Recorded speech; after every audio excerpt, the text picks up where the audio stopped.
YouTube channel permanently. Hey there, and welcome back to the channel. Today, I'm going to walk you through the steps to permanently delete your YouTube channel. Let's dive in. First, open your web browser and navigate to YouTube Studio. Make sure you're logged into your account. Once you're in YouTube Studio, look for the settings icon in the bottom left corner and click on it.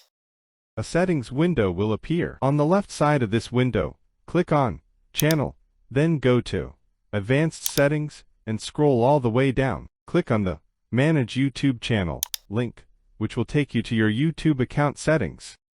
In your account settings, find Advanced Settings on the left side, click on it, and then select Delete Account. You'll need to enter your password for verification. After entering your password, click Next. Then, choose the option, I want to permanently delete my account.